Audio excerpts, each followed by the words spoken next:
대한민국 정말 미안해요. 관세 철회하겠습니다. 제발 다시 돌아와 주세요. 미국이 발칵 뒤집혔습니다. 미국 정부의 비자 수수료 10만 달러 인상 발표에 보인 한국 기업들의 강경 대응 때문인데요.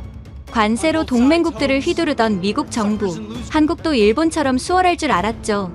하지만 대한민국은 달랐습니다. 단 하루 만에 모든 인재들이 철수했고 미국은 인력난에 흔들리기 시작했죠. 더욱 놀라운 사실은 이 기회를 틈타 유럽과 러시아에서 한국 기업들에게 러브콜을 보내고 있다는 겁니다.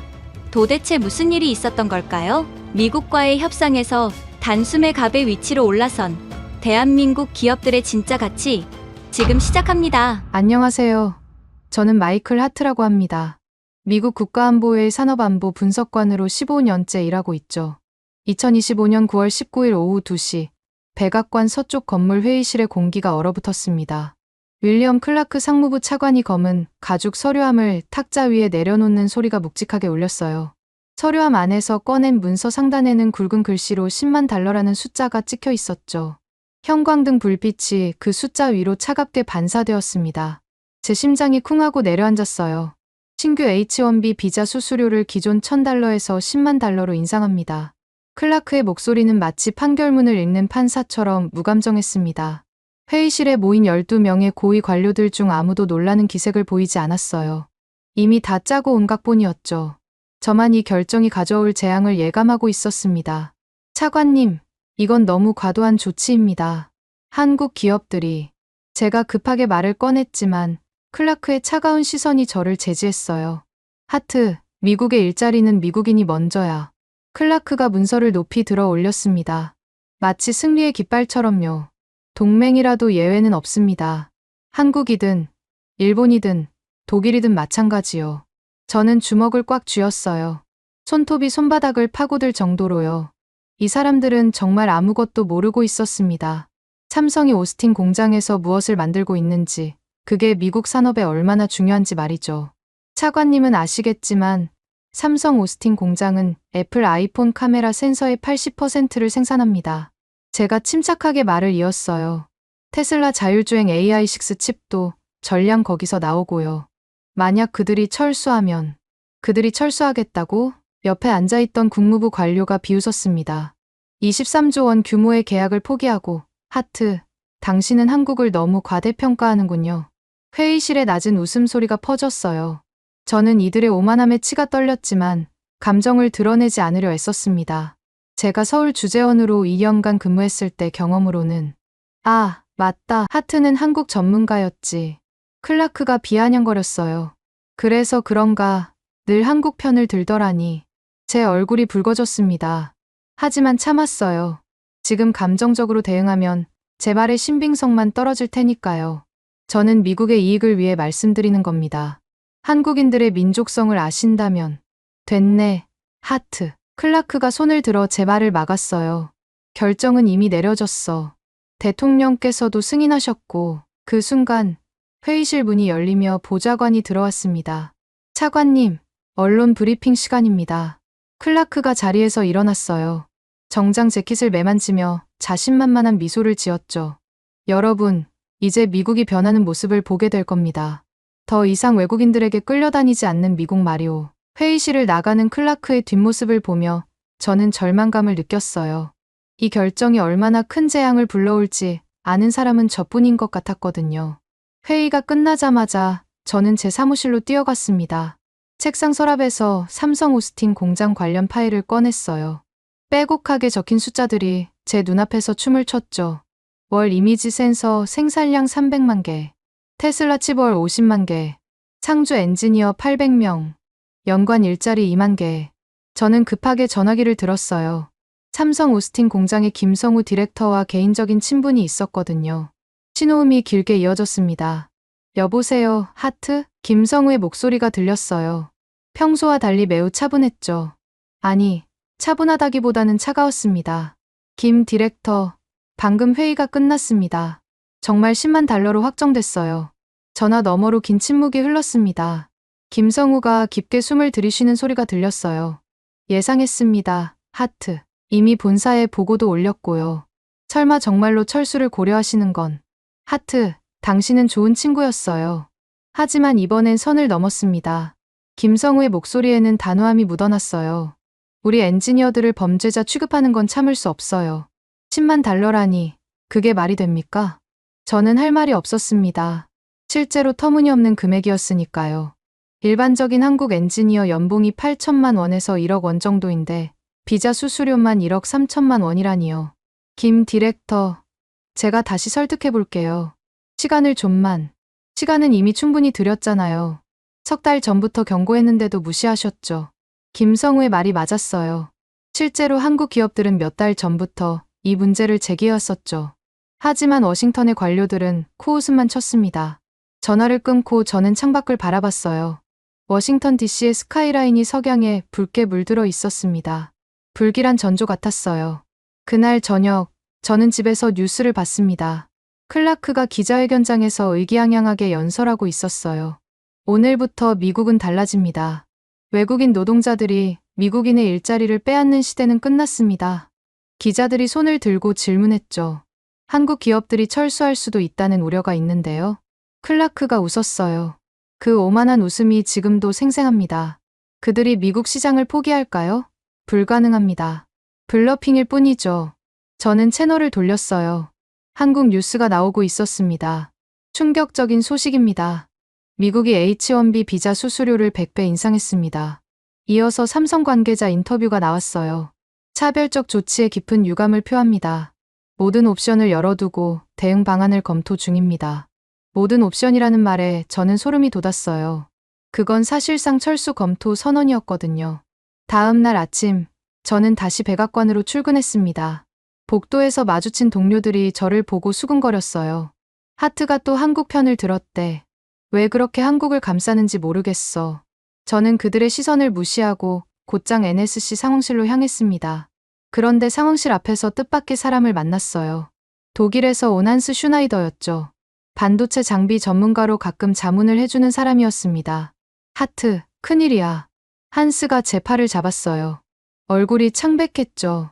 방금 독일 본사에서 연락이 왔는데 삼성이 장비 이전을 문의했대. 장비 이전이라니? 오스틴 공장 장비를 한국으로 옮기는 거야.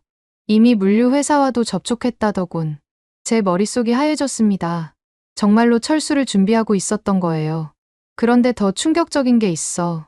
한스가 목소리를 낮췄습니다. 러시아가 삼성에 접근했다는 소문이 있어. 모스크바에 공장을 지어주겠다고. 러시아라고요? 저는 깜짝 놀랐어요. 만약 그게 사실이라면 이건 단순한 경제 문제가 아니었습니다. 국가 안보 문제였죠.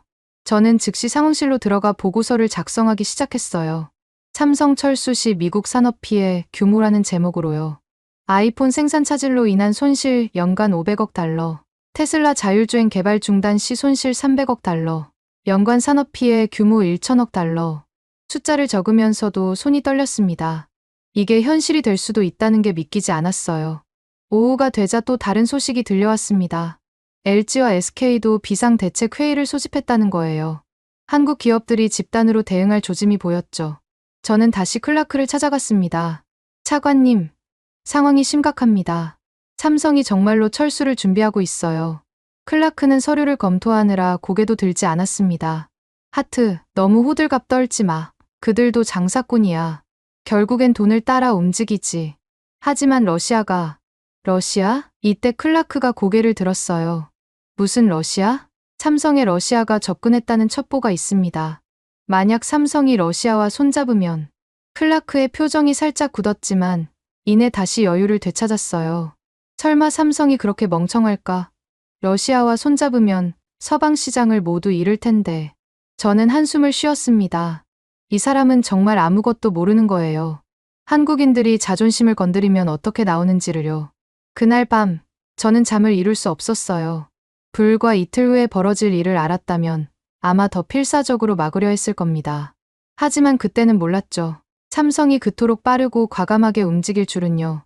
그리고 그 결정이 미국 산업의 심장을 완전히 멈춰버릴 줄은 정말 꿈에도 몰랐습니다. 9월 20일 새벽 6시, 제 전화기가 미친 듯이 울렸습니다. 긴급 소집 문자였어요. 백악관 상황실로 즉시 출두하라는 내용이었죠. 뭔가 심상치 않은 일이 벌어지고 있다는 직감이 들었습니다. 상황실에 도착하니 이미 20명 넘는 고위 관료들이 모여 있었어요. 정면 대형 스크린에는 빨간색과 파란색 그래프가 복잡하게 얽혀 있었습니다. 관세와 비자를 연동한 시뮬레이션 차트였죠. 클라크 차관이 레이저 포인터를 들고 설명을 시작했습니다. 여러분, 이게 우리의 마스터 플랜입니다. 스크린에 새로운 슬라이드가 떴어요. 한국 견제 이중 압박 전략이라는 제목이었죠. 비자 수수료 인상은 시작일 뿐입니다. 동시에 한국산 전자제품 관세를 단계적으로 인상할 겁니다. 저는 믿을 수 없다는 표정으로 차트를 바라봤어요. 1단계는 10%, 2단계는 20%, 3단계는 30%. 이건 사실상 무역 전쟁 선포였습니다. 차관님, 이건 너무 과격한 조치입니다. 한국은 우리의 동맹국인데 제가 손을 들고 발언했지만 옆에 앉은 통상 전문가가 제 말을 잘랐어요. 하트, 감상적으로 접근하지 마. 이건 비즈니스야. 그가 태블릿을 들어 보였습니다. 삼성의 미국 내 매출 자료였어요. 작년 삼성의 미국 매출이 800억 달러야. 그들이 이 시장을 포기할 수 있을까? 다른 관료가 거들었습니다. 맞아요. 테슬라와 23조 원 계약, 애플과 18조 원 계약. 이걸 날릴 수 있겠어요? 회의실에 자신감 넘치는 웃음소리가 퍼졌어요.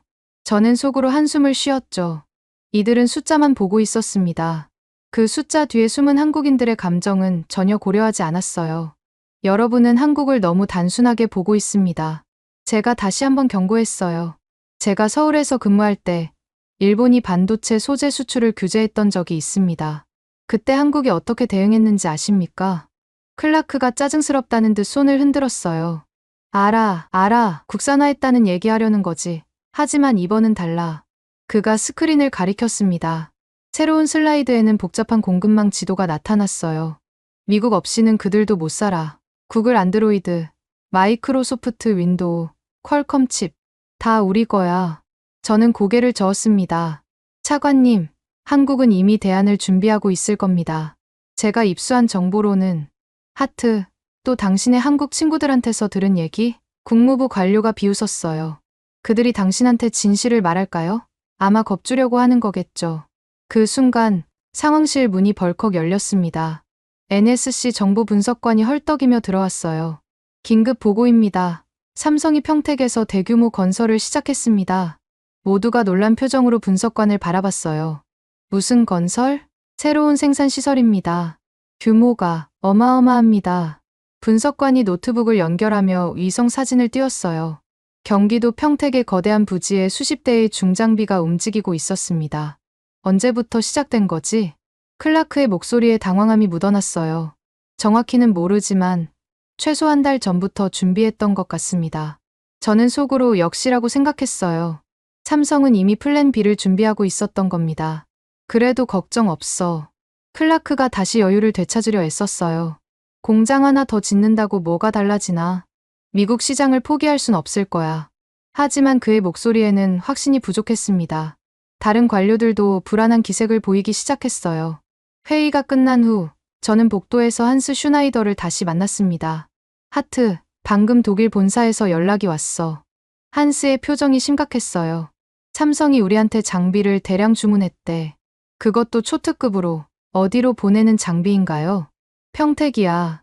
그리고 더 놀라운 건 한스가 주위를 둘러보고 목소리를 낮췄습니다. 러시아 기술자들이 한국에 입국했다는 정보가 있어. 관광 비자로 위장해서. 제 등골이 서늘해졌어요. 러시아가 정말로 개입하고 있는 건가? 저는 곧장 제 사무실로 돌아가 김성우 디렉터에게 전화를 걸었습니다. 하지만 연결되지 않았어요. 대신 비서가 받았죠. 김 디렉터는 현재 한국 출장 중이십니다. 언제 돌아오시나요? 미정입니다. 비서의 목소리는 차가웠어요. 뭔가를 숨기고 있다는 느낌이 들었죠. 그날 오후 월스트리트 저널 기자가 저에게 전화를 걸어왔습니다. 하트 씨, 삼성이 오스틴 공장 가동을 축소한다는 소문이 있던데 사실인가요? 어디서 그런 소문을? 익명의 제보자가 있었어요. 엔지니어들이 짐을 싸고 있다고. 저는 즉시 오스틴 공장에 연락을 시도했지만 아무도 전화를 받지 않았어요. 불안감이 점점 커졌습니다. 저녁이 되자 CNN에서 속보가 터졌어요. 삼성전자, 미국 투자 계획 재검토 시사. 앵커가 긴급한 목소리로 보도했죠. 삼성 관계자는 최근 미국 정부의 차별적 조치에 대해 깊은 우려를 표명하며 모든 옵션을 검토 중이라고 밝혔습니다. 이어서 전문가 인터뷰가 나왔어요. 이건 단순한 협박이 아닙니다. 삼성은 실제로 움직이고 있어요. 평택 투자가 그 증거죠. 저는 즉시 클라크에게 문자를 보냈습니다. 차관님, CNN 보셨습니까? 상황이 심각합니다. 하지만 답장은 오지 않았어요. 밤 10시가 넘어서야 클라크에게서 전화가 왔습니다. 하트, 내일 아침 긴급 회의야. 대통령도 참석하신대. 목소리에 당황함이 역력했어요. 드디어 상황의 심각성을 깨달으신 겁니까? 닥치고 내일 아침에 나와. 클라크가 신경질적으로 전화를 끊었어요. 다음 날 아침, 백악관 루스벨트룸에는 긴장감이 가득했습니다. 트럼프 대통령이 직접 회의를 주재했어요. 뭐가 문제야? 왜 다들 겁먹은 표정이지? 대통령의 목소리는 여전히 자신감에 차 있었습니다. 삼성이 블러핑하고 있다고요. 그럼 우리도 더 세게 나가면 되지. 클라크가 조심스럽게 말했어요. 대통령님, 그들이 정말로 철수를 준비하는 것 같습니다. 그래서 그들이 테슬라 계약을 포기하겠어. 애플 계약을? 대통령이 테이블을 탕 치며 말했죠. 23조 원이야. 그들이 미쳤어? 그때 재무장관이 손을 들었습니다. 대통령님, 문제는 그게 아닙니다. 만약 삼성이 철수하면 그가 태블릿을 들어 보였어요. 아이폰 생산 차질 예상 그래프였죠. 애플 주가가 30%는 떨어질 겁니다. 테슬라도 마찬가지고요. 대통령의 표정이 굳어졌어요. 그럼 어떻게 하자는 거야? 협상을 시도해야 합니다. 제가 용기를 내어 말했어요. 지금이라도 수수료를 재조정하면. 안 돼. 대통령이 소리쳤습니다. 우리가 먼저 물러서면 약해 보여. 그들이 먼저 무릎 꿇게 만들어야 해. 저는 절망감을 느꼈어요. 이 사람들은 여전히 현실을 부정하고 있었습니다. 회의가 끝난 후 저는 다시 오스틴 공장에 연락을 시도했어요. 이번엔 사라 로렌스 현장 매니저가 전화를 받았습니다. 하트 씨, 여기 분위기가 이상해요. 사라의 목소리는 떨리고 있었어요. 한국 엔지니어들이 계속 회의만 하고 있어요. 그리고 오늘 아침에 대형 컨테이너들이 도착했어요. 이사 준비하는 것 같은데. 제 심장이 쿵쿵 뛰었습니다. 정말로 철수하는 건가요? 모르겠어요. 하지만 분명 뭔가 준비하고 있어요. 전화를 끊고 저는 창밖을 바라봤어요. 워싱턴의 하늘은 맑았지만 제 마음은 먹구름으로 가득했죠. 그날 밤 한국 뉴스를 모니터링하던 중 충격적인 보도를 발견했습니다. 삼성전자, 러시아 시장 진출 검토. 심장이 멎는 것 같았어요. 정말로 러시아와 손잡으려는 걸까?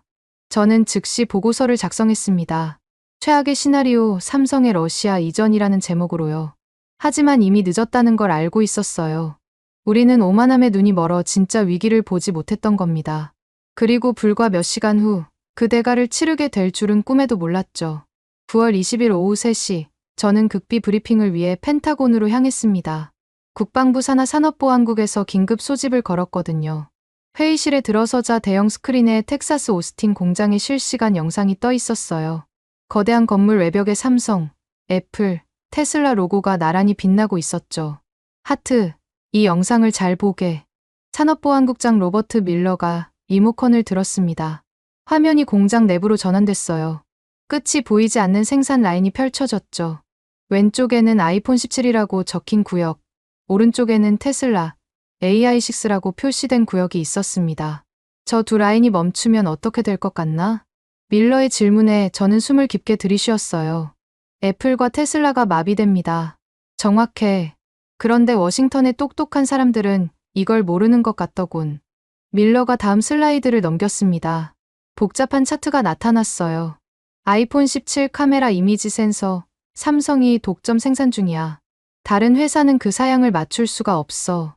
기술 담당관이 설명을 이어갔죠. 일본 소니도 시도했지만 실패했습니다. 중국 회사들은 아예 기술력이 안 되고요. 저는 고개를 끄덕였어요. 이미 알고 있던 사실이었지만 다시 들으니 더 심각하게 느껴졌습니다. 테슬라는 어떤가요? 더 심각합니다. 다른 분석관이 자료를 펼쳤어요. 테슬라 자율주행 칩 AI6는 삼성의 독자 기술로 만들어집니다. 나노미터 단위 공정인데 전 세계에서 삼성만 가능해요. 대만 TSMC는 이론적으로 가능하지만 테슬라 사양에 맞추려면 최소 1년은 걸립니다. 밀러가 손가락으로 테이블을 톡톡 두드렸어요. 문제는 이게 아니야. 더 큰 문제가 있어. 새로운 문서가 화면에 떴습니다. 애플 내부 기밀 메모였어요. 어떻게 입수했는지 모르겠지만 거기엔 충격적인 내용이 적혀 있었죠. 이미지 센서와 AI 칩, 둘 다 삼성 없이는 하루도 못 돌린다. 대안 확보 시급. 메모 작성일은 2달 전이었어요. 애플도 이미 알고 있었군요. 제가 중얼거렸습니다. 팀 쿡이 직접 한국을 방문한 이유가 있었어. 밀러가 또 다른 사진을 보여줬어요. 지난달 팀 쿡이 삼성 이재용 회장과 만찬을 하는 장면이었죠. 그들은 관계를 더 강화하려 했는데 우리 정부가 찬물을 끼얹은 거야. 그때 회의실 문이 열리며 젊은 분석관이 뛰어들어왔습니다. 국장님, 긴급 상황입니다. 뭔데? 오스틴 공장에서 이상 징후가 포착됐습니다. 한국 엔지니어들이 대거 이동하고 있어요. 밀러가 벌떡 일어났어요. 어디로? 공항입니다. 달라스 공항으로 향하고 있습니다. 저는 즉시 전화를 꺼내 사라 로렌스에게 연락했어요. 사라, 지금 공장 상황이 어때요? 하트 씨, 큰일이에요. 사라의 목소리는 거의 울먹이고 있었습니다. 한국 엔지니어 절반이 갑자기 조퇴했어요.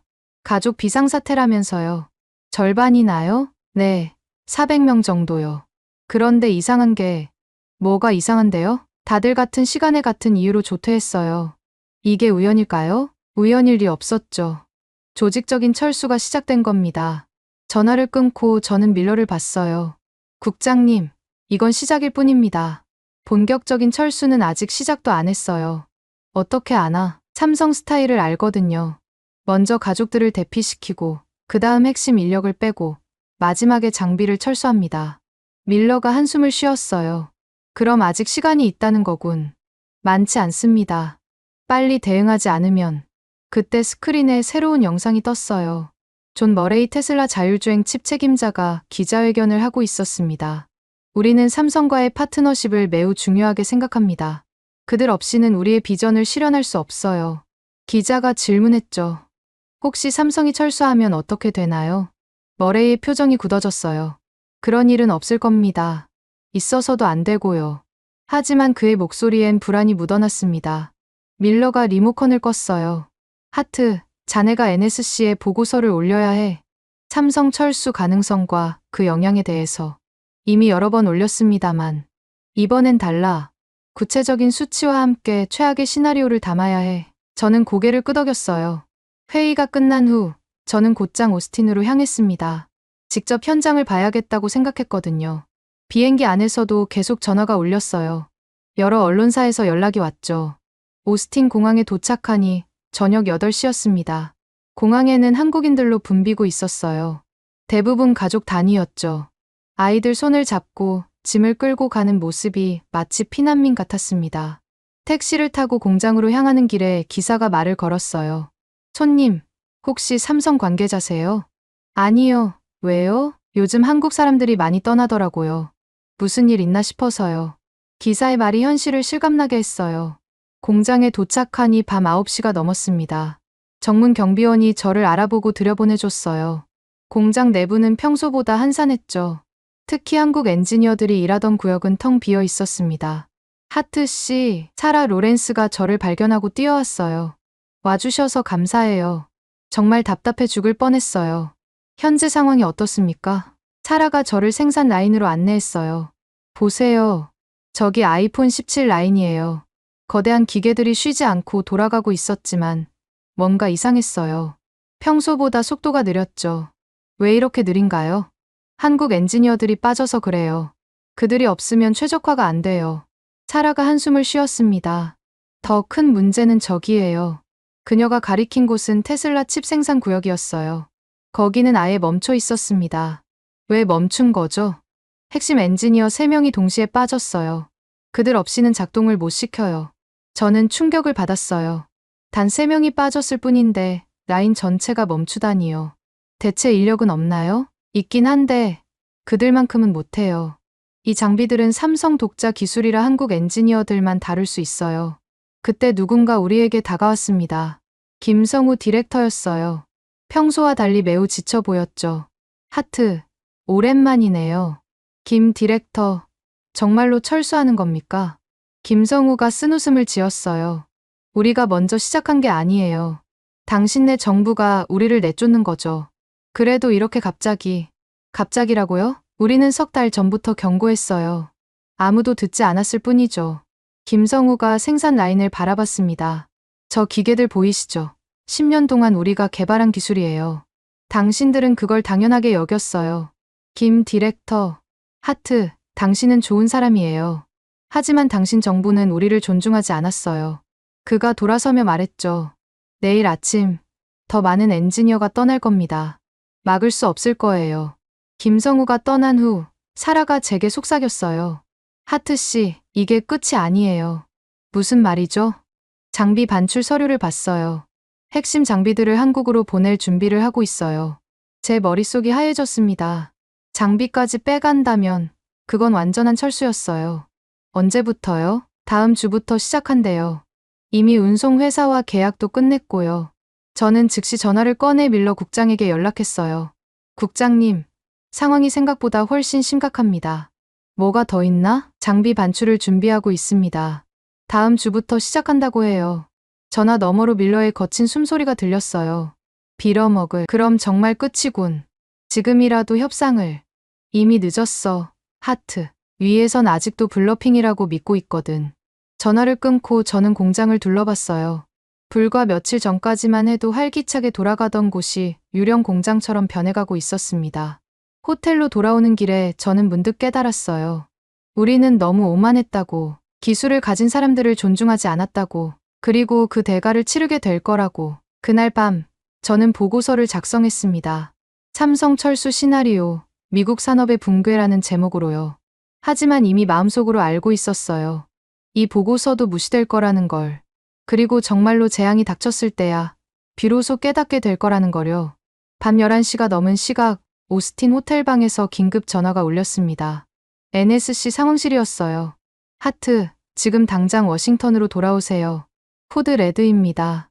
포드 레드는 국가안보 최고 위기 상황을 의미했죠. 새벽 비행기를 타고 워싱턴에 도착하자마자 NSC 건물로 향했습니다. 복도마다 무장 경비원들이 서 있었고 모든 직원들의 얼굴이 굳어 있었어요. 평소와는 완전히 다른 분위기였죠. 사무실에 들어서자 테이블 위에 빨간색 극비 폴더가 놓여 있었습니다. 제임스 설리번 NSC 국장이 직접 나와 있었어요. 이례적인 일이었죠. 하트, 앉아. 지금부터 들을 내용은 극비야. 설리번이 폴더를 열자 흐릿한 사진이 나왔습니다. 모스크바의 한 호텔 로비였어요. 다음 사진에는 두 남자가 악수하는 장면이 찍혀 있었죠. 러시아 산업부 차관 알렉세이 페트로프와 삼성 글로벌 전략본부 부사장이야. 제 심장이 쿵하고 내려앉았어요. 정말로 러시아와 접촉하고 있었던 겁니다. 설리번이 다음 문서를 펼쳤어요. 러시아어로 작성된 제안서와 영어 번역본이었죠. 내용을 읽으면서 저는 점점 충격에 빠졌습니다. 상트페테르부르크 경제특구 300만 평 부지 무상 제공, 10년간 법인세 완전 면제, 러시아 정부 보조금 연간 50억 달러, 전용 발전소 건설 지원, 숙련 노동자 5만 명 즉시 공급. 이 조건이 진짜입니까? CIA 모스크바 지부에서 목숨 걸고 빼온 정보야. 설리번이 더 충격적인 문서를 보여줬습니다. 러시아가 요청한 프로젝트 리스트를 봐. 러시아 전투기용 반도체 생산, 군사 위성통신칩 개발, 극초음속 미사일 유도 시스템, 북극 기지용 특수 전자장비. 이건 완전히 군사 기술이잖아요. 제가 소리쳤어요. 맞아. 러시아는 삼성의 기술력을 군사력 강화에 쓰려는 거야. 그때 문이 열리며 젊은 분석관이 뛰어들어왔습니다. 국장님, 인천공항 정보입니다. 노트북 화면에 입국장 CCTV 영상이 떴어요. 러시아인으로 보이는 남자 10대 명이 줄지어 입국하고 있었습니다. 저들의 신원은 모두 러시아 과학 아카데미 소속 반도체 전문가들입니다. 관광 비자로 입국했지만 목적지는 평택이에요. 평택. 삼성이 새로운 슈퍼클러스터를 건설하고 있는 바로 그곳이었죠. 설리번이 주먹으로 테이블을 내리쳤습니다. 젠장, 이미 기술 협력이 시작된 거야. 저는 즉시 일어섰어요. 클라크 차관에게 당장 보고해야 합니다. 이미 했어. 하지만 설리번이 깊은 한숨을 내쉬었습니다. 그는 이 모든 게 삼성이 꾸민 쇼라고 믿고 있어. 우리를 겁주려는 연극이라고. 증거를 보여줬는데도요? 클라크는 러시아가 그런 돈이 없다고 생각해. 경제 제재받는 나라가 어떻게 그런 투자를 하겠냐고. 저는 분노가 치밀었어요. 이런 명백한 증거를 무시하다니. 1시간 후, 저는 클라크의 사무실로 찾아갔습니다. 비서가 막으려 했지만 그냥 들어갔어요. 차관님, 러시아 문건 보셨죠? 클라크는 서류에서 고개를 들었습니다. 짜증스러운 표정이었어요. 하트, 또 그 얘기야? 내가 몇 번을 말해야 하나? 그건 다 쇼야. 쇼라고요? 러시아 전문가들이 평택에 도착했어요. 그래서 관광객일 수도 있지. 클라크가 코웃음을 쳤어요. 러시아가 삼성을 유치한다. 말도 안 돼. 푸틴이 미쳤어. 서방이 제재를 더 받으려고? 하지만 만약 정말로. 만약은 없어. 클라크가 소리를 질렀습니다. 삼성은 떠나지 못해. 미국 시장을 포기할 수 없거든. 그들이 미쳤어? 그 순간 클라크의 전화가 울렸어요. 국무장관이었습니다. 클라크가 전화를 받더니 얼굴이 점점 창백해졌어요. 알겠습니다. 전화를 끄는 클라크의 손이 미세하게 떨렸습니다. 무슨 일입니까? 한국 외교부가 공식 성명을 냈대. 미국의 차별적 조치에 깊은 유감을 표한다고. 그게 다입니까? 아니, 모든 경제협력 재검토를 시사했어. 이제야 클라크도 사태의 심각성을 느끼기 시작한 것 같았어요. 그때 제 휴대폰이 울렸습니다. 한스 슈나이더였어요. 하트, 방금 놀라운 소식을 들었어. 뭔데요, 한스? 삼성이 독일 장비회사에 엄청난 주문을 했는데 납품 두 곳이야. 평택과 러시아 상트페테르부르크. 제 손에서 전화기가 미끄러질 뻔했어요. 러시아요? 맞아. 이미 성금도 지불했대. 우리가 생각한 것보다 훨씬 구체적인 계획이 진행 중이야. 전화를 끊고 저는 클라크를 봤어요. 그의 얼굴은 이제 완전히 하얗게 질려 있었죠. 차관님, 이제 믿으시겠습니까? 클라크가 떨리는 손으로 물을 마셨어요. 설마, 정말로, 러시아와? 그리고 이건 시작일 뿐입니다. 저는 새로운 보고서를 꺼냈어요. 만약 삼성이 러시아로 가면 중국도 가만히 있지 않을 겁니다. 이미 베이징에서도 접촉을 시도하고 있어요. 중국까지 상하이 자유무역구의 부지를 제공하겠다고 제안했어요. 조건은 러시아보다 더 좋아요. 클라크가 머리를 감싸 쥐었습니다. 이게 다 그 빌어먹을 10만 달러 때문이야. 이제라도 철회하면. 안 돼. 대통령이 직접 발표한 건데 어떻게 철회해? 클라크의 목소리에 절망이 묻어났어요. 그때 상황실에서 또 전화가 왔습니다. 하트님, 지금 당장 오셔야 합니다. 새로운 정보가 들어왔어요. 저는 클라크를 남겨두고 상황실로 뛰어갔습니다. 대형 스크린에는 평택 건설 현장 위성사진이 떠 있었어요. 이게 뭡니까? 6시간 전과 지금을 비교해보세요. 사진을 자세히 보니 놀라운 변화가 있었습니다. 거대한 철골 구조물들이 믿기 힘든 속도로 올라가고 있었어요. 이 속도면 한 달 안에 공장 건물이 완성됩니다. 한 달이요? 24시간 3교대로 공사하고 있어요. 건설 인력만 5천 명이 투입됐습니다. 또 다른 분석관이 보고했어요. 그리고 이상한 점이 있습니다. 건설 자재 일부가 러시아산이에요. 뭐라고요? 특수 강철과 일부 장비가 블라디보스토크에서 왔습니다. 이미 협력이 시작된 거예요. 저는 머리가 어지러웠어요. 상황이 우리가 생각한 것보다 훨씬 빠르게 진행되고 있었습니다. 설리번 국장이 무거운 목소리로 말했어요. 하트, 이제 경제 문제가 아니야. 국가 안보 문제가 됐어. 알고 있습니다. 대통령께 직접 보고해야 해. 하지만, 설리번이 말을 멈췄어요. 하지만, 대통령도 이게 다 블러핑이라고 믿고 계셔. 어제 브리핑 때도 삼성이 감히 하시더군. 저는 좌절감을 느꼈습니다. 모두가 현실을 부정하고 있었어요. 그날 저녁, 저는 혼자 사무실에 남아 있었습니다. 창밖으로 워싱턴의 야경이 보였어요. 화려한 불빛들이 마치 꺼지기 전 마지막 빛처럼 느껴졌죠. 전화가 울렸습니다. 김성우 디렉터였어요. 하트, 마지막 경고를 하려고 전화했어요.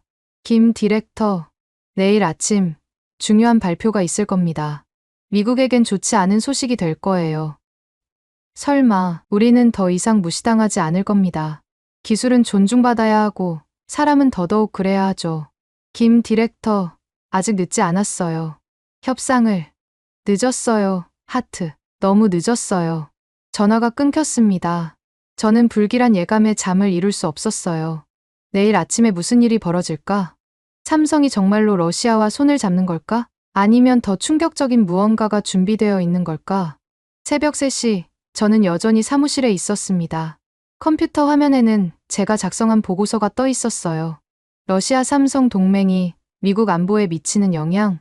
하지만 이 보고서도 아마 무시될 겁니다. 그들이 현실을 인정할 때쯤이면 이미 너무 늦었겠죠. 아침 9시, 백악관 상황실의 대형 스크린에 한국 뉴스 생중계가 떴습니다. 삼성전자 긴급 기자회견이라는 자막이 화면 하단을 흘러갔어요. 상황실에는 30명 넘는 고위 관료들이 모여 있었죠. 모두가 숨을 죽이고 화면을 응시했습니다. 평택 현장이 화면에 나타났어요. 거대한 철골 구조물들이 하늘을 찌를 듯 솟아 있었고 그 앞에는 수천 명의 건설 노동자들이 도열해 있었습니다.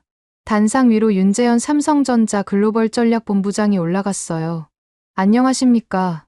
오늘 저희는 역사적인 결정을 발표하게 되었습니다. 윤재현의 목소리는 차분하면서도 단호했어요. 클라크 차관의 얼굴이 점점 굳어갔죠. 삼성전자는 평택 슈퍼클러스터에 450조 원을 투자합니다. 상황실에 작은 탄성이 터져 나왔어요. 450조 원이라니, 그건 미국 국방 예산의 절반에 해당하는 금액이었습니다. 윤재현이 계속 말했어요. 이곳에서 6만 개의 새로운 일자리가 창출될 것입니다. 모두 한국인을 위한 일자리입니다. 화면이 전환되며 거대한 조감도가 나타났어요. 축구장 200개 크기의 부지에 20개가 넘는 건물이 들어설 예정이었죠. 우리는 더 이상 해외 의존적인 생산 체제를 유지하지 않을 것입니다. 그 순간 제 옆에 있던 재무부 관료가 속삭였어요.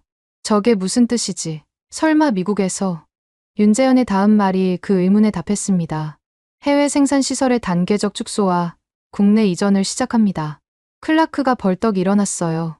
이런 젠장, 진짜로 철수한다는 거야. 하지만 윤재현의 발표는 계속됐습니다. 특히 첨단 기술과 핵심 인력은 모두 국내로 복귀시킬 것입니다. 기술 주권은 양보할 수 없는 가치입니다. 화면에 새로운 슬라이드가 떴어요. 자립형 생산 체제 구축이라는 제목 아래 복잡한 도표가 나타났죠. 이제 질문을 받겠습니다. 한 기자가 손을 들었어요. 미국과의 관계는 어떻게 되는 겁니까? 테슬라, 애플과의 계약은요? 윤재현이 잠시 침묵했다가 말했습니다. 우리는 동등한 파트너십을 원합니다. 하지만 일방적인 차별과 무시는 받아들일 수 없습니다. 다른 기자가 물었어요. 23조 원 규모의 테슬라 계약을 포기하는 겁니까? 계약은 상호 존중을 전제로 합니다. 존중이 없는 계약은 의미가 없죠. 그때 외신 기자가 영어로 질문했습니다. 러시아와의 협력설이 있는데 사실입니까? 상황실이 순간 조용해졌어요. 모두가 윤재현의 답변을 기다렸죠. 우리는 모든 가능성을 열어두고 있습니다. 한국을 존중하는 국가와는 누구와도 협력할 준비가 되어 있습니다. 제 옆에서 NSC 분석관이 중얼거렸어요. 빌어먹을, 러시아를 배제하지 않았어. 윤재현이 마지막으로 강력한 메시지를 던졌습니다. 종속이냐, 자립이냐? 우리는 자립을 택합니다. 대한민국의 기술과 인재는 더 이상 차별받지 않을 것입니다. 기자회견이 끝나자 상황실은 아수라장이 됐어요. 이게 말이 돼. 미국 시장을 포기한다고? 미친 짓이야. 자살행위라고. 하지만 저는 알고 있었습니다. 이건 충동적인 결정이 아니라 오래전부터 준비된 시나리오라는 거요. 클라크가 소리쳤어요. 당장 오스틴 공장에 연락해. 현재 상황 파악하라고. 통신 담당관이 급하게 전화를 걸었지만 연결이 되지 않았어요. 차관님, 오스틴 공장 전화가 불통입니다. 뭐, 불통이라고? 그때 제 휴대폰이 울렸습니다. 사라 로렌스였어요. 하트씨, 큰일 났어요. 스피커폰으로 전환하니 사라의 다급한 목소리가 상황실에 울려 퍼졌습니다. 한국 엔지니어들이 전원 철수 중이에요. 지금 공장이 완전히 멈췄어요. 뭐라고? 전원이? 클라크의 얼굴이 사색이 됐어요. 네, 800명 전원이요. 버스 20대가 와서 다 태워갔어요. 생산 라인은? 아이폰 라인 정지, 테슬라 라인도 정지, 완전히 멈췄어요. 그 순간 또 다른 전화가 걸려왔습니다. 애플 본사였어요. 팀 쿡 CEO가 직접 통화를 원하십니다. 대형 스크린에 팀 쿡의 얼굴이 나타났어요. 평소의 침착함은 온데간데 없고 당황한 표정이었죠. 도대체 무슨 일입니까? 오스틴 공장이 멈췄다는데. 클라크가 더듬거리며 답했어요. 일시적인 문제입니다. 곧 해결될. 일시적이라고? 아이폰 17 생산이 완전히 중단됐어요. 출시가 2달 남았는데 팀 쿡의 목소리가 점점 커졌습니다. 당신들이 뭔 짓을 한 겁니까? 왜 삼성이 철수하는 거죠? 클라크가 변명하려 했지만 팀 쿡이 말을 잘랐어요. 이번 주 내로 해결 안 되면 미국 정부를 상대로 소송을 제기하겠습니다. 손해배상액은 천문학적일 겁니다. 화면이 꺼졌어요. 이어서 테슬라에서도 연락이 왔습니다. 존 머레이의 목소리는 거의 절규에 가까웠어요. 삼성이 없으면 우리의 자율주행 프로그램은 끝입니다. AI6 칩 대체제가 없어요. 다른 업체는 없다니까요. 그 사양을 맞출 수 있는 곳은 지구상의 삼성뿐이에요. 머레이가 충격적인 정보를 추가했습니다. 그리고 방금 확인했는데 삼성이 이미 장비 반출을 시작했대요. 핵심 장비들을 한국으로 보내고 있어요. 설리번 국장이 끼어들었어요. 얼마나 반출했습니까? 30% 정도요. 하지만 그게 가장 중요한 장비들이에요. 그것만 빠져도 공장은 무용지물이 됩니다. 상황실이 다시 조용해졌어요. 모두가 충격에 빠져 있었죠. 그때 월스트리트에서 연락이 왔습니다. 장이 열리자마자 기술주가 폭락하고 있습니다. 애플 마이너스 12%, 테슬라 마이너스 18%, 재무장관이 황급히 계산기를 두드렸어요. 이대로 가면 하루 만에 시가총액 5천억 달러가 증발합니다. 클라크가 머리를 감싸 쥐었어요. 이런 일이 어떻게? 저는 조용히 말했습니다. 경고했잖아요. 한국인의 자존심을 건드리면 안 된다고. 클라크가 저를 노려봤지만 반박하지 못했어요. 오후가 되자 상황은 더 악화됐습니다. 한국의 다른 대기업들도 움직이기 시작했거든요. LG도 미국 투자 재검토를 발표했습니다. SK하이닉스도 증설 계획을 취소했어요. 현대자동차도 엘라베마 공장 증설을 보류한대요. 한국 기업들이 집단으로 대응하기 시작한 겁니다. 그때 대통령실에서 호출이 왔어요. 대통령께서 즉시 오라고 하십니다. 우리는 모두 대통령 집무실로 향했습니다. 트럼프 대통령의 얼굴은 불그락불락했어요. 도대체 무슨 일이야? 왜 주가가 폭락하는 거지? 클라크가 설명하려 했지만 대통령이 소리를 질렀습니다.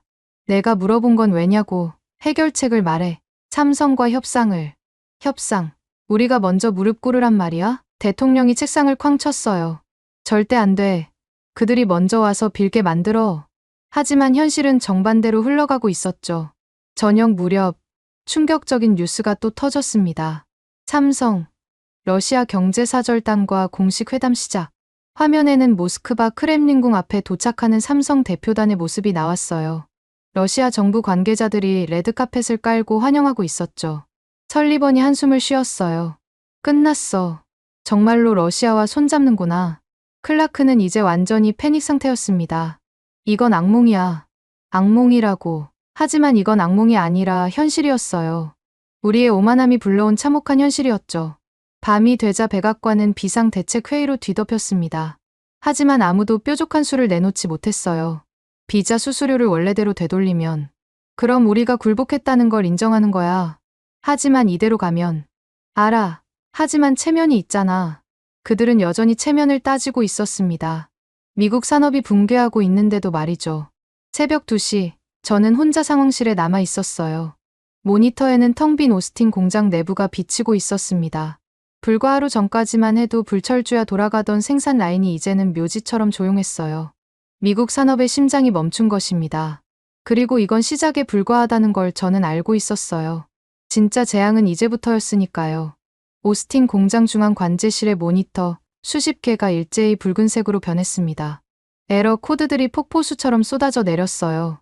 시스템 오류, 생산 중단, 긴급 정지. 마치 거대한 기계가 죽어가면서 내는 마지막 비명 같았죠.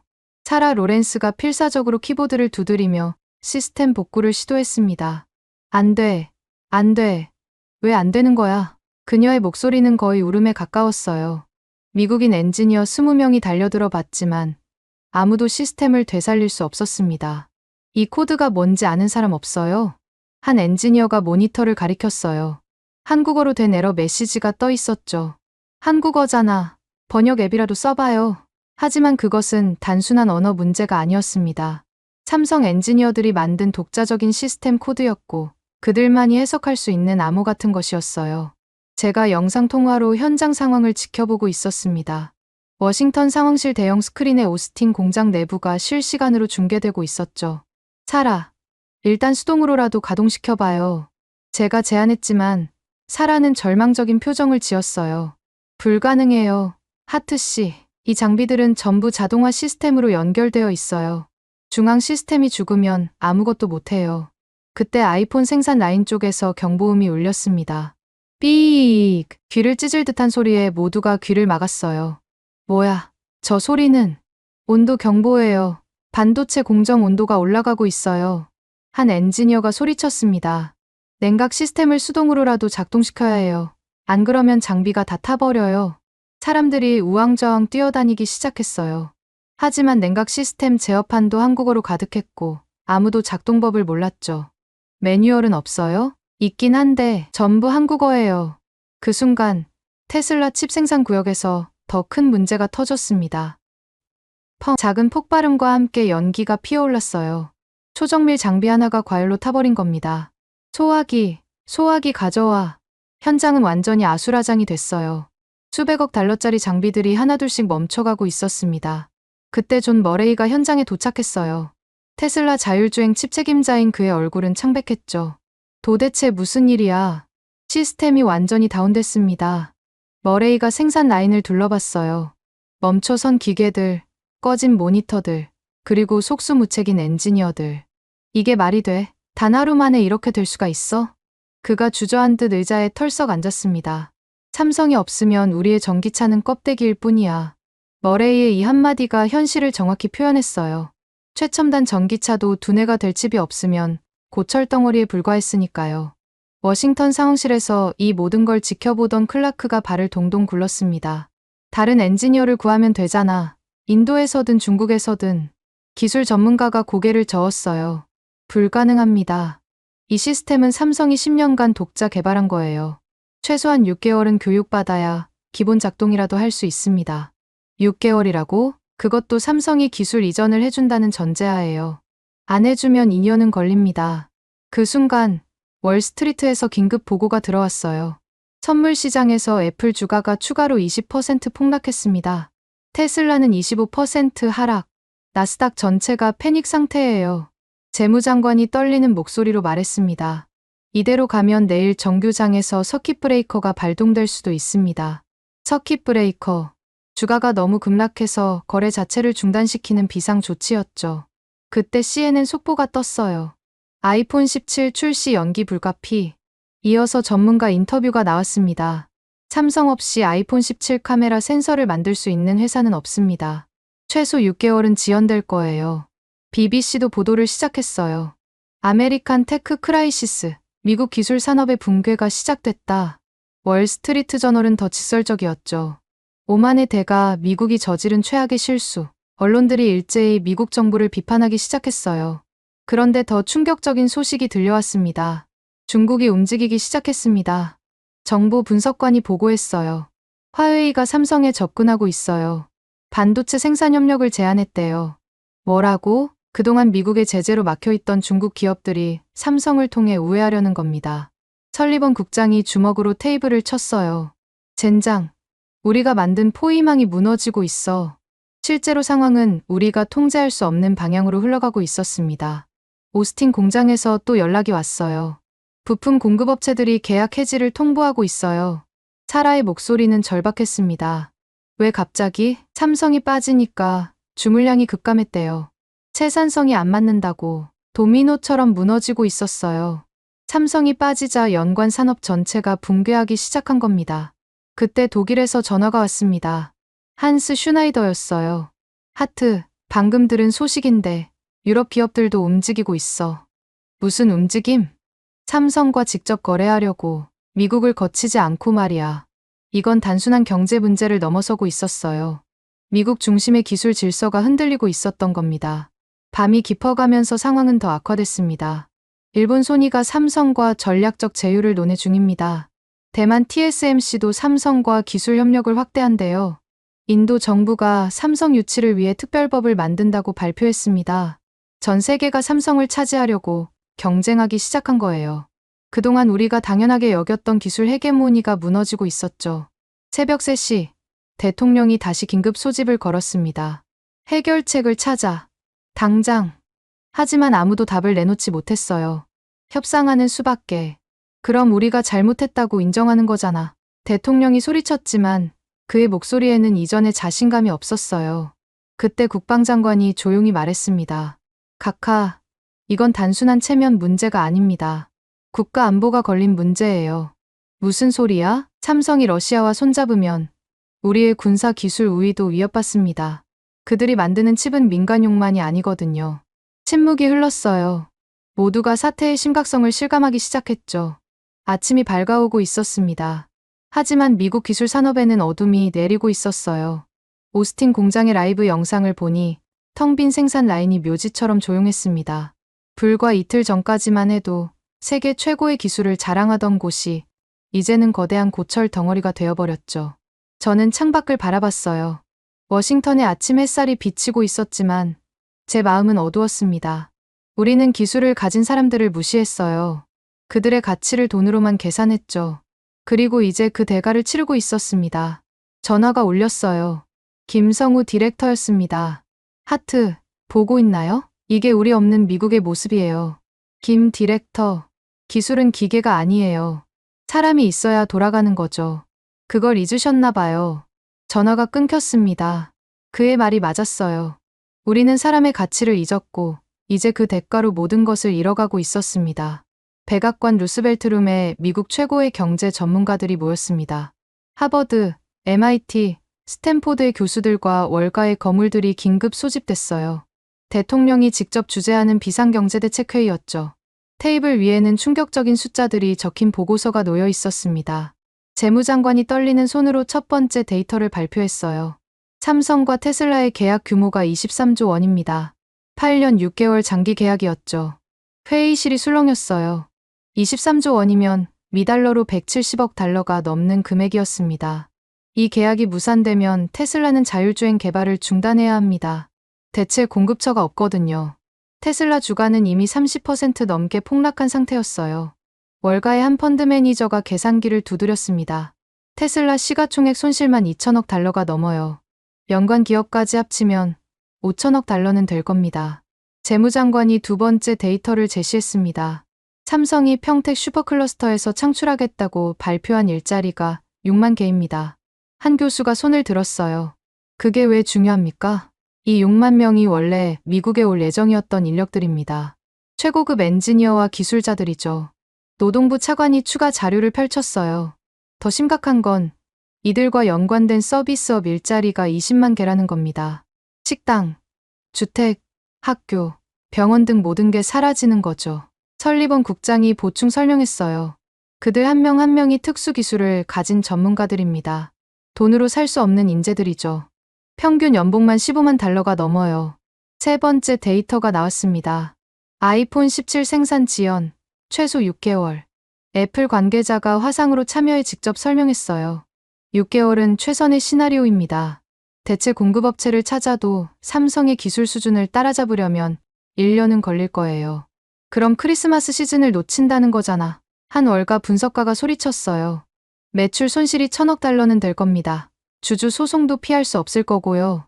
그때 CNN 경제 전문가 조지 밀러가 화상으로 연결됐습니다.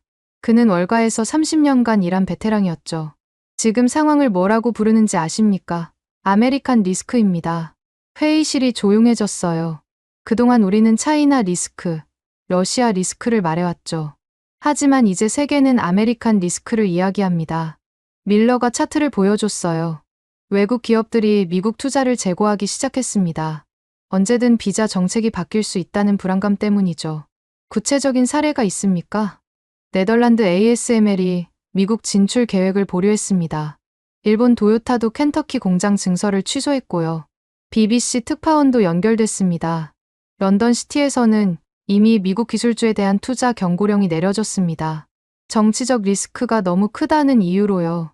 구체적으로 어떤 조치가 취해졌나요?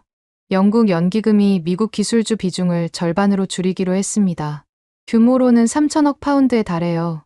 독일 경제연구소 소장이 가장 직설적이었어요. 미국이 스스로 무덤을 팠습니다. 기술 패권을 지키려다 오히려 잃게 생겼어요. 그가 유럽의 반응을 전했습니다. 독일 기업들이 한국과 직접 협력 채널을 만들고 있어요. 프랑스는 삼성 유치를 위해 특별 세제 혜택을 준비 중이고요. 대통령의 얼굴이 점점 붉어졌습니다. 그래서 해결책이 뭐요? 월가의 거물 투자자가 일어섰어요. 단순합니다. 비자 정책을 즉시 철회하고 삼성에 사과하는 겁니다. 사과라고? 대통령이 벌떡 일어섰어요. 미국이 한국 기업에 사과하라고? 자존심이 문제가 아닙니다. 각하. 투자자가 태블릿을 들어보였어요. 지금 이 순간에도 시가총액이 초당 10억 달러씩 증발하고 있습니다. 내일이면 금융시장이 붕괴할 수도 있어요. 골드만삭스 부회장이 추가 데이터를 제시했습니다. 한국 기업들의 미국 투자 총액이 연간 500억 달러입니다. 이게 모두 중단되면 미국 GDP가 1%는 떨어질 겁니다. 그때 제가 손을 들었습니다. 각하, 제가 한 가지 말씀드려도 될까요? 대통령이 짜증스럽게 고개를 끄덕였어요.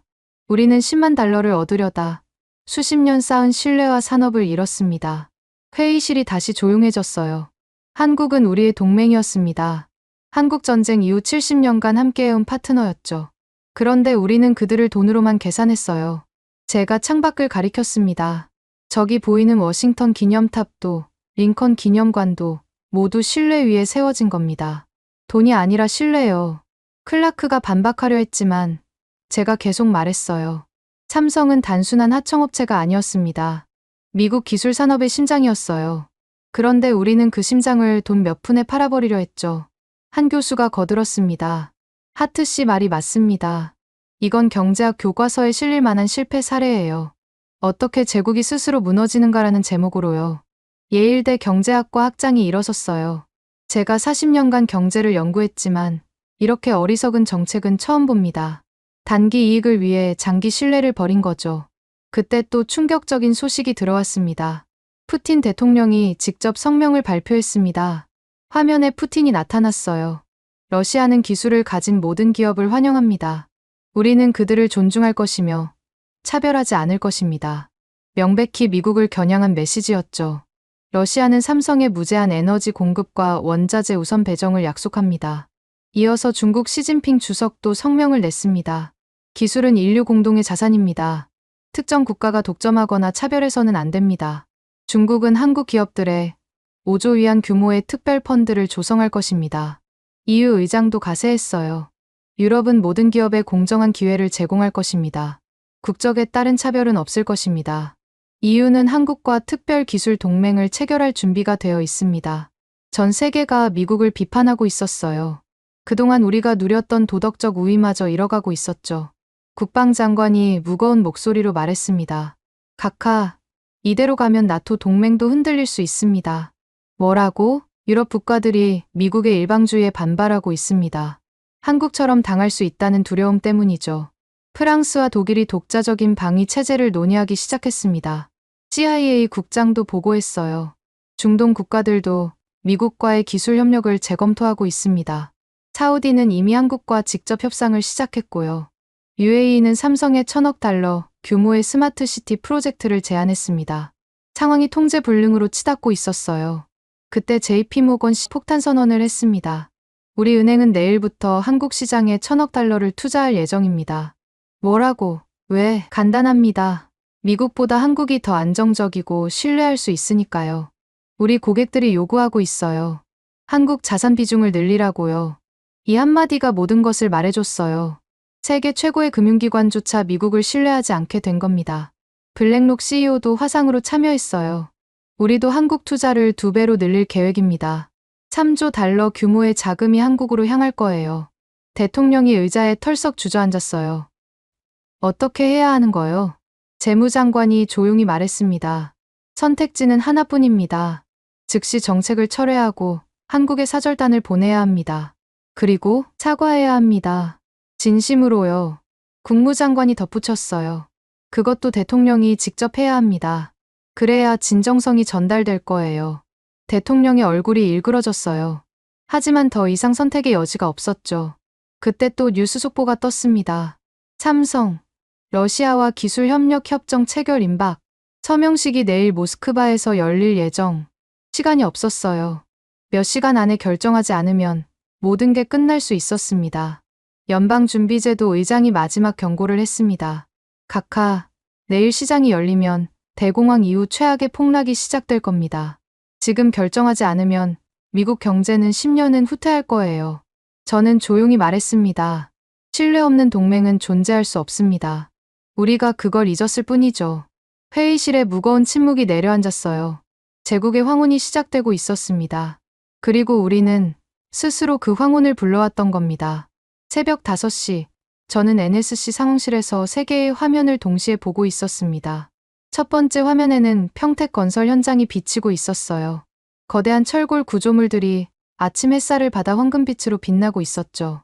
크레인 수십 대가 쉬지 않고 움직이며 새로운 제국의 기초를 쌓아가고 있었습니다. 두 번째 화면에는 헝가리 부다페스트가 나타났어요. 삼성 대표단이 헝가리 총리와 악수하는 장면이었죠. 유럽의 중심에서 새로운 협력이 시작되고 있었습니다. 세 번째 화면에는 제 책상 위에 놓인 러시아 문건이 클로즈업되어 있었어요.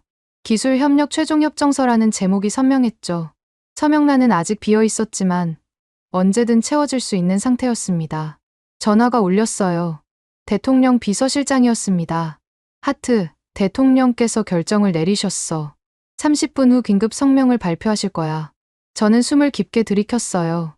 미국이 마침내 현실을 받아들인 겁니다. 아침 6시 정각, 백악관 브리핑룸에 기자들이 몰려들었어요.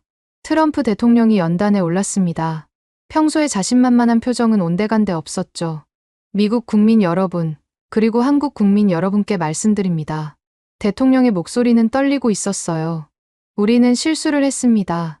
H-1B 비자 수수료, 인상 정책을 즉시 철회합니다. 기자들이 술렁거렸어요. 미국 대통령이 공개적으로 실수를 인정한 건 극히 이례적인 일이었으니까요. 특히 한국 기업들과 한국 국민들에게 사과드립니다. 우리는 동맹의 가치를 잊었습니다. 대통령이 고개를 숙였어요. 짧은 순간이었지만 그 의미는 컸습니다. 미국이 한국의 고개를 숙인 거였죠. 오늘 오후 제가 직접 서울을 방문할 예정입니다.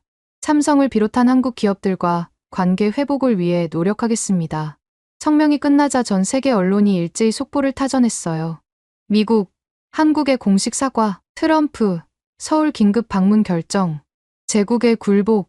하지만 한국의 반응은 차가웠습니다. 평택 현장에서 윤재현 본부장이 기자회견을 했어요. 사과는 받아들입니다. 하지만 신뢰는 하루아침에 회복되지 않습니다. 그가 뒤를 돌아 거대한 철골 구조물을 가리켰어요. 우리는 이미 새로운 길을 가고 있습니다. 자립의 길을요. 미국과의 관계는 어떻게 되나요? 한 기자가 물었어요. 평등한 파트너가 될 수 있다면 협력하겠습니다. 하지만 종속적 관계로는 돌아가지 않을 겁니다. 오후 2시, 트럼프 대통령이 서울에 도착했어요. 공항에는 한국 정부 관계자들이 나와 있었지만 분위기는 차가웠죠. 환영 행사도 최소화됐습니다. 삼성 본사 회의실. 이재용 회장과 트럼프 대통령이 마주 앉았어요. 저도 배석자로 참여했죠. 회장님, 우리가 잘못했습니다. 어떻게 하면 관계를 회복할 수 있을까요? 대통령의 목소리에는 간절함이 묻어났어요. 이재용 회장이 조용히 말했습니다. 대통령님, 기술은 존중받아야 합니다. 그것을 만드는 사람들은 더더욱 그래야 하고요. 알겠습니다. 우리가 그걸 잊었습니다. 말이 아니라 행동으로 보여주셔야 합니다. 회장이 문서를 꺼냈어요. 새로운 협력 조건입니다. 대통령이 문서를 읽기 시작했어요. 얼굴이 점점 굳어갔죠. 한국 엔지니어 비자 수수료 완전 면제, 기술 인력에 대한 영주권 자동 부여, 한국 기업 세제 혜택 10년 보장, 차별 금지법 제정. 이건 너무 과도하다고요. 이재용 회장이 대통령을 똑바로 봤어요. 러시아는 이보다 2배를 제한하고 있습니다. 중국은 3배를요. 침묵이 흘렀습니다. 그리고 하나 더 있습니다. 회장이 마지막 조건을 제시했어요. 매년 한국 기술의 날을 제정해서 한국 엔지니어들의 공헌을 기리기 바랍니다. 대통령의 자존심이 완전히 무너지는 순간이었어요. 하지만 선택의 여지가 없었죠. 알겠습니다. 모두 받아들이겠습니다. 계약서에 서명하는 대통령의 손이 떨렸어요. 그 시각 오스틴 공장에서는 한국 엔지니어들이 돌아오고 있었습니다. 하지만 이전과는 달랐어요. 그들의 표정에는 자부심이 가득했죠. 김성우 디렉터가 공장 입구에서 연설했습니다. 우리는 돌아왔습니다. 하지만 이제 우리는 을이 아닌 갑으로 돌아온 겁니다. 미국인 직원들이 박수를 쳤어요. 이제 누가 진짜 주인인지 모두가 알게 된 거죠. 저녁이 되자 뉴욕 증시가 반등하기 시작했습니다. 삼성의 복귀 소식에 투자자들이 안도한 겁니다. 애플 주가 10% 상승, 테슬라 15% 급등. 하지만 모두가 알고 있었어요. 이건 일시적인 반등일 뿐이라는 걸. 미국의 기술 헤게모니는 이미 깨졌다는 거요. 밤이 되자 저는 혼자 상황실에 남았습니다. 세 개의 화면을 다시 봤어요. 평택에서는 야간 작업이 계속되고 있었습니다. 불야성을 이룬 건설 현장이 한국의 미래를 상징하는 것 같았어요. 헝가리에서는 삼성 유럽법인 설립 축하 파티가 열리고 있었죠. EU 정상들이 모두 참석해 한국과의 협력을 축하했습니다. 그리고 제 책상 위에 러시아 문건. 결국 서명되지 않았지만 언제든 꺼낼 수 있는 카드로 남아 있었어요. 전화가 울렸습니다. 한스 슈나이더였어요. 하트, 자네들은 악보만 읽는 삼류 연주자였어. 무슨 말이죠, 한스? 진짜 연주자는 악보를 만드는 사람이야. 한국이 바로 그런 존재였고, 한스의 말이 맞았어요. 우리는 기술을 사용할 줄만 알았지, 만들 줄은 몰랐습니다. 새벽이 되어 저는 보고서를 작성했어요. 마지막 보고서였죠. 제목 제국의 교훈. 우리는 10만 달러를 얻으려다 1000조 달러를 잃었다. 돈으로 계산하려다 계산할 수 없는 신뢰를 잃었다. 기술을 지배하려다 기술에 지배당했다. 마지막 문장을 적었습니다. 신뢰 없는 동맹은 존재할 수 없기 때문이다. 보고서를 제출하고 저는 창밖을 봤어요. 워싱턴의 새벽이 밝아오고 있었습니다. 하지만 그 빛은 예전 같지 않았어요. 제국의 황혼빛이었죠. 한 달 후 평택 슈퍼클러스터 준공식이 열렸습니다. 전 세계 정상들이 참석했어요.